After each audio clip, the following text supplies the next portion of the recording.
آدمی بیوی کی اطاعت کرے گا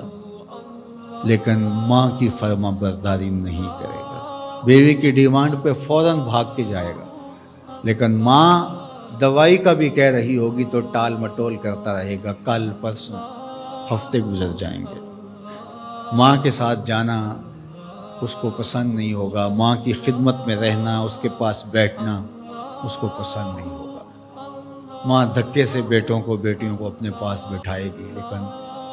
بیٹھنا پسند نہیں ہوگا۔ وَأَدْنَا صَدِيقَهُ وَأَقْصَى أَبَاهُ، دوستوں کے ساتھ بیٹھ کے گپ شپ لگانا مرغوب ہوگا، باپ کے ساتھ بیٹھنا پسند نہیں ہوگا، باپ کے پاس اولادیں نہیں بیٹھیں گی۔ اور یہ جو مصیبت آئی ہے اس نے تو گھر کے اندر بھی پاس بیٹھی اولاد کو بھی ماں باپ سے چھین لیا ہے، وہ وہاں بیٹھ کر کے بھی حاضر باش نہیں ہوتے۔ آپ کو اس دن میں نے درس قرآن میں جو مضمون رکھا تھا اس میں ایک لفظ تھا وَبَنِينَ شَهُودًا،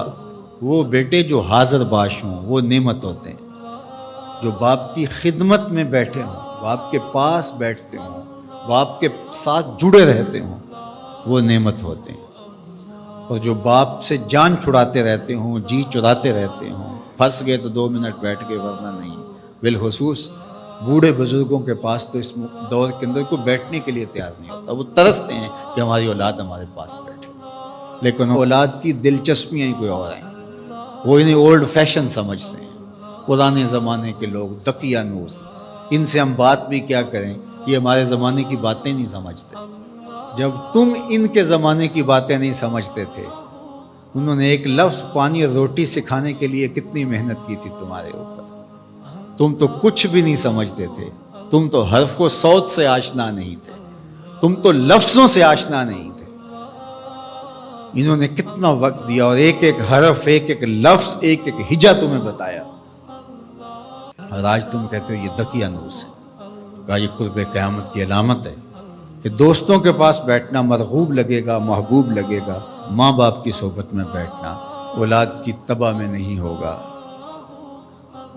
وَسَادَ الْقَبِيلَةِ فَاسِقُهُمْ،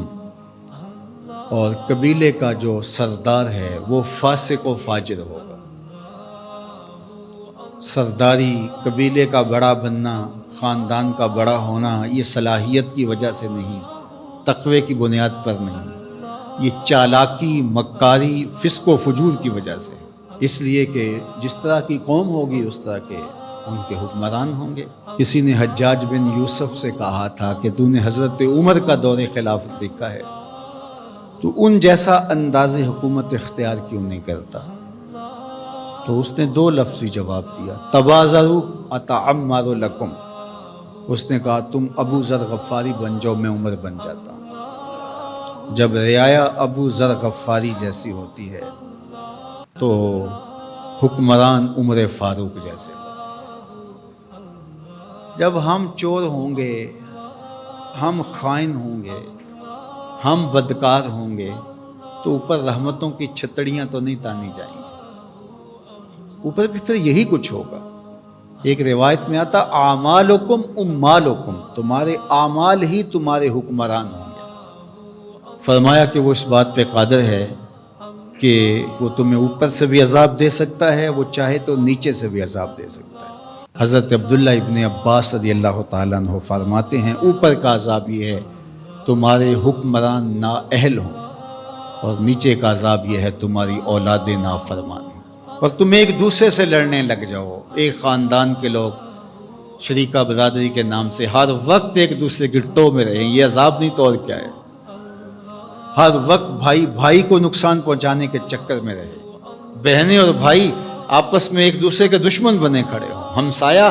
ایک دوسرے کی عزت کو اچھالنے کے لیے تیار کھڑا ہو۔ محلہ راحت کا ساماں ہونا چاہیے، لیکن محلہ آپس میں ایک دوسرے کی عزت کو پامال کرنے کے لیے تلا ہوا۔ خاندان، برادریاں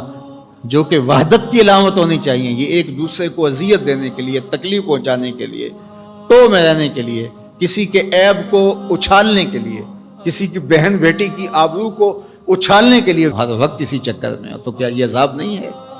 کہ تم اپنے گھر میں بھی محفوظ نہ ہو؟ خاندانی لڑائیاں، شریکہ برادریاں، ان کی باہمی لڑائیاں،